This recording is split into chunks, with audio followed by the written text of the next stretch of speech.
Hi, everyone. I'm Dr. Whitney Hollins. I'm an instructor in the Youth Studies Department, and I am here with one of our most beloved instructors who I will let introduce themselves. What's up, everybody? Dr. Elizabeth Bishop. I teach on the Youth Studies faculty. I've been teaching here since August 2017. And I also work full-time in the youth development sector. So I work at Girls for Gender Equity, which is a Black feminist social work organization that is really about like centering Black girls and gender expansive young people of color in shifting culture and policy through advocacy, youth programming. So I run an impact hub over there at GGE, where I partner with young people and staff to do research, evaluation, and think about what it means to do impact reporting on the reach of our work. So I know you do so much amazing work in addition to teaching with us. So I'm going to start by asking you something a little bit lighter. What is your favorite course to teach in the Youth Studies Department and why? Yeah, this is a great question. You know, when I was thinking back about teaching in this program, this is like my 8th year. It's like my 17th semester or something that I'm on. I taught a special topics class in winter 2022 that I absolutely loved. It was called, it was special topics looking at digital rights, data privacy, and surveillance capitalism in the lives of young people and youth workers. And so that was a small section, handful of students, but it was really powerful to look at like things like racial discrimination and facial recognition and stuff like that. So but my other class, my like forever class, is YS 639, which is the Youth Studies Research Methods class. So in that class, it's usually near the end of someone's program of study here with us in the master's program. And it's a class that's designed to teach students a broad overview on how you conduct social science research. And I'll tell you what, like, it's tricky because we have 15 weeks to teach the arc of what it means to do social science research to people who may or may not have ever really like thought about that meaningfully before. And so what I say we're doing a lot is I'm teaching them how to do and undo research, since we know that a lot of research comes from traditions that are historically exploitative. So Yeah, I didn't think of it like that. That's true because, when you go to do your doctorate, it's years and years of sort of learning that process and undoing certain things. So, yes, that is a heavy lift, but I will say from everything I've seen, they come out of that course well equipped and inspired in all of the things. So, thank you for that. So, one more thing on no, go that ahead. before you keep going is like, what I do find fascinating is like on day one, I usually ask people like, what do they know about research? How do they feel about research? And a broad consensus is like, it's scary. It's about statistics. It's not for me. I have no place in it. And so I feel like it's so powerful as the semester goes on to see people like claim that researcher identity and recognize like our students completely have a place in conducting research and contributing to like the body of research on any of this stuff that they care about. Yeah, I love that you said that because I was meeting with one of the students in the capstone course on the BA level the other day. And they said, well, I'm a little bit confused looking at the rubric about like what data I'm supposed to be getting. Like, where am I getting these numbers from? And I was like, well, you're doing interviews. And they were like, yeah, but where am I getting my numbers from? I was like, you don't need numbers. Yeah. Your data are the interviews that you're doing. Right. But Yeah. there's this sort of idea that in order to do valid research, it has to be statistics based, it has to be quantitative. Like that's the frame of mind that they Right. have. And I was like, you're doing research, you're collecting data as you're doing these interviews. So it was just interesting to see them think through that. And I love the idea of a researcher identity because even as someone who has their doctorate, sometimes I'm hesitant to be like, oh, I'm a researcher because, it feels a little bit like an imposter syndrome. Am I a researcher? But we know we have community researchers, we have youth Right. researchers, we have people who are researchers who don't even know that they're researchers. So that's a really Mhm. important point. Thank you for No bringing that doubt. up. Yeah. And that like, and when we're talking about any of this kind of research, whether it's at the bachelor's level or the master's level, that it doesn't have to be about like conducting research upon communities. Like you can partner with communities. You can be like doing all kinds of things that are like not extractive, are not creating the conditions where like communities are seen as like the objects of study somehow. Don't have to replicate like decades of harm of what we think we already know. Like you can do it in new ways. Yeah, and you can also look at yourself, like, what is your experience? What do Mm, you, what data do you have within yourself to bring and add? And then you can add to communities too, right? You don't have to extract necessarily. There's a way that you partner, that you bring value, that you bring change, that you assist, that you support, that you learn and you gain from it, instead of just taking from others. So thank you for mm, that framing. That's super important.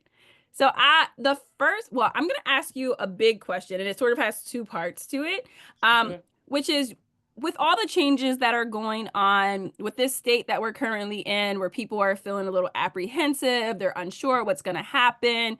Youth work as we know it is sort of a relatively new field, although people have been doing youth work for a long time, right? So Mhm. I was wondering, what is your guidance right now for youth workers? And I'm kind of thinking of this on two levels. Like, what are actionable steps for right now that we could do?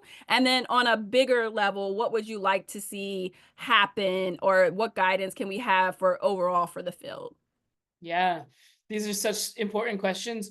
Um, I think I'm gonna go micro first, and then we can end on like a macro maybe. But something we talked about in a bunch of my classes in the last few weeks is that like there's a lot of research that backs up what we do and what we know is good practices when it comes to working with young people from an asset-based perspective, from a culturally relevant, responsive, or sustaining perspective. So something I've been saying to students, no matter what class it's in, is like in our practice, in the work we do at youth development organizations or whatever, like we want citations. Like citations are receipts.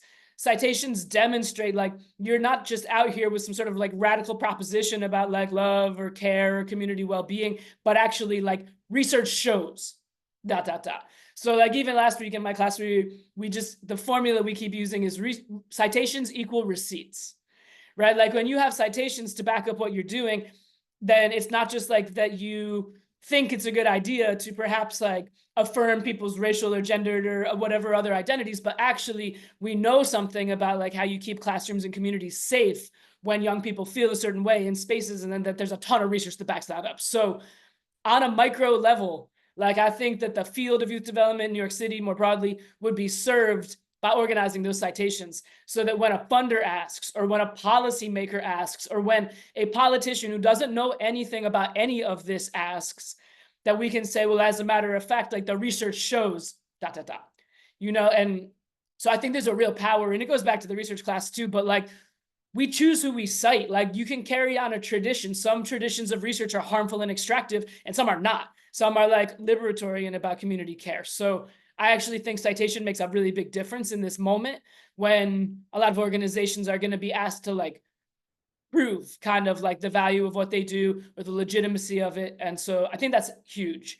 Um, a second thing, and I talked about it before, and you've heard me talk about it, but all day long at Girls for Gender Equity, I'm talking about digital rights and data privacy and consentful technological practices for young people. That is only going to become more important in this political moment, right? So if you do work around reproductive justice, if you do work with undocumented folks, if you do work with formerly incarcerated communities, if you do work with trans identified individuals, any of these people who are like on the chopping block in some sort of like narrow understanding of a politics in this country, like we're going to want to be triply attentive to securing information as related to those populations. We talk about it when we talk about the Institutional Review Board and like protecting human subjects in the research capacity, but across everything, evaluation, documentation, participatory practices, like how are we as the adults that run programs with young people, that run organizations, how are we protecting their information and their data privacy and security? And then how are we educating them to protect themselves? I ran a very cool workshop in partnership with young people and staff at GGE a couple of weeks ago, and that's all it was about. Because we talk about consent in the physical body, but we don't always talk about consent in the digital body. And so, like, what does it mean to have consentful tech practices? I think those things, although they are super micro, are actually like fundamental. Because the macro thing you're asking is like, well, how should we move in partnership with young people, or how should we move in this work we do? And in our field, in our department, in our faculty meetings, like we talk about asset-based youth development, right? Not deficit-based. We talk about critical youth development, not just any kind of youth development. So asking real hard questions about like who holds power, who makes decisions for young people, How are they positioned to make decisions for themselves? Um, and that is all super important. Like a phrase that comes up in our field a lot is trust young people with the expertise of their experience, that they have expertise already. They don't have to like wait to be adults to have expertise, and that they have experiences that they should draw on. And I believe that that is true. And I think there's like an asterisk, which is we have to be careful to not adultify them as a result. Like they are not responsible, therefore, for every decision that gets made about themselves and their well being. They have consent, they have autonomy, they have a role to play. But we as adults have a huge role to play in like creating the conditions for them to try on different perspectives or engage in different thinking about things they haven't thought about before. So if they've never thought about their digital footprint before, we can pull from their experience as expert and their expertise online, and we can introduce like new frameworks and understandings that they may not yet know, even while they're introducing new stuff to us. So it feels much more about like reciprocity, but we get paid to do this work, you know, and they and different young people in different conditions are asked to grow up too soon, are adultified way too soon. You know, so it shouldn't only be like affluent young people of certain like demographic backgrounds who are allowed to play and enjoy their childhood. Like all young people should get that. So even while we are honoring their expertise, how do we do that in ways that don't like rush them to grow up too soon? I love that. I actually, as part of my dissertation, did something with the framework of critical childhoods, and I hope this is the right reference. I think it was Barry Thorne who wrote that sometimes adult researchers approach youth the way that people, anthropologists used to approach the sort of outside, quote unquote, exotic, looking down on them to learn their ways, but trying to get them to like assimilate to like their dominant cultural norms. And how we need to stop looking at youth like that and view them as like competent meaning makers of their own lived experience versus like half adults or Yeah. not fully formed. Right. So I love that idea, and also the responsibility that goes to adults, like with the understanding that you're setting the conditions for a lot of these things. They're competent meaning makers, but they're forced to operate in these conditions that we create. And so we need to be really respectful and thoughtful and intentional and mindful about that. Right. Because that is a reality. We are creating Yeah. a lot of conditions that youth are then required to navigate based on our adult experience and usually without input from them. That's right. That's right. Yeah. And so, you know, it's we talk about this work and our classes have are titled things like child development, adolescent development. Like it isn't like a static like idea. Like we are in I mean, you know, zones of proximal development. Like there are things that young people are growing into, whether it's about like language or identity or practices or physical bodies or whatever, the neuroscience of it all. Like it is developmental. And there is adult development too, but there's a youth studies program, right? So we're thinking, even though we think I intergenerationally, was about to say the I'm still emphasis developing.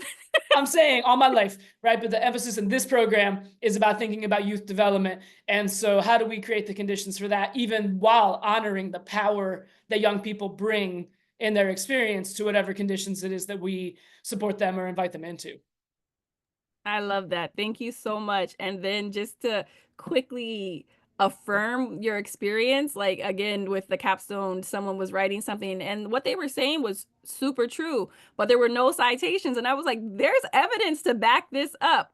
For Put it sure. in there. And so I love this idea of creating this legacy Mm, of citations, because you're right. When we're doing research, when we're looking for things, we're looking at other places, and we can be intentional about who we cite for sure. and then who sees our work and Right. then who cites that work. And so That's all right. of these different things, that is super important, and I hadn't thought about it in that way, but I do love the framing of that, about being very intentional about the legacy that we're creating with our Yeah. citations, Yeah. because this is work that is going to live beyond us, right? It'll still be here, and we don't know where it reaches and where it goes. And we put it out in the world, and then the world does with it what it will.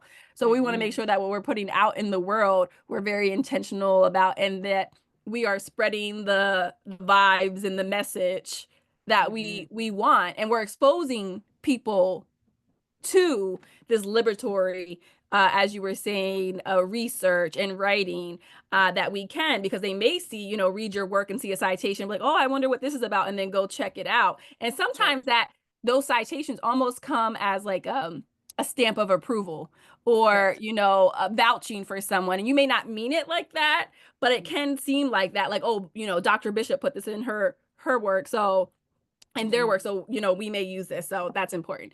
All right. So top three, if you had top three, and I'm sure there are many places, guidance, things that you would like to see happen in this field on a big level, what would you love to see happen? At one point we talked about the youth studies program launching a journal. So shout out to Dr. Sarah Zeller Berkman, who I'm putting on blast right now. We should pick that idea back up, perhaps, right? Because our students are writing and publishing and producing like at a wild rate, number one, and they have a lot to say. And I don't know that it always goes far enough out there into like a reading public. So I'm interested in that. And I guess part two then, which is number two to your question of top three, is open educational resources. Like CUNY in particular has space for like open access to journals and digital humanities and other ways of thinking about documenting things that aren't hidden behind or locked behind like a paywall that a lot of journals like don't grant access to if you don't have money. And then I think like number three, this program is rapidly approaching like a decade of alumni. And I would like to bring all of those alumni together from some sort of convening to really, number one, see like where are they in the field right now? Because I already know I go to meetings, and I know you do too, and Sarah does too, and our faculty do, where our alumni are at the table and they're at the C-suite. They are running organizations all over New York City, and I want to see what it looks like to bring our alumni back together and help build out a blueprint of like where should youth development go from here. I love that. And I love those. Based on my conversation with Dr. Sarah Zella Berkman, she is into the idea of a journal. I love the idea of open resources. And then also just, to think about this in a historic context, one of the classes that I've been teaching is this construction of adolescence, this historical lens, right? Like youth have been publishing things Mhm. for youth Mhm. for a long time. Like we can get journals from the 1800s Mhm. from youth who were publishing things. So this is like a historical foundation of the field. And so for us to be involved in that in whatever way I think it speaks to the legacy and the power of youth. And then, as you were saying earlier, being very intentional about our roles in that and providing spaces for that. That's So true. I love those Yeah. ideas.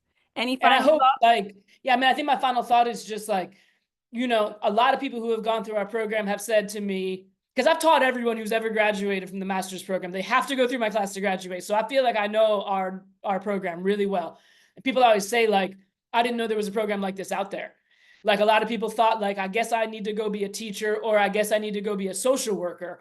And those are both like awesome routes if you want to take them. But the youth studies program allows for that third space. And I tend to say to people, like, we're like a sleeper cell. Like, people don't know about our program. They don't know what's powerful about it. And we are producing alumni who are like fundamentally changing the field of youth development in New York City. Like, so if you want to, if you're down for that, like, come join our program. Exactly. Thank you so much. I appreciate your time. Thank you. And not only do I appreciate your time, I appreciate you as an instructor guiding, the students in this program. They love you, they learn from you, and then just all the amazing work that you are able to somehow do outside of that, which I think is representative of the students we have too, right? They're here doing this and then all of these amazing things outside of that. And so, as you were saying, I hope the world gets to learn more about that. Thank you, Dr. Mhm. Bishop. Yeah, thank you for co-conspiring with me always, Dr. Hollins. Always. Talk to you later.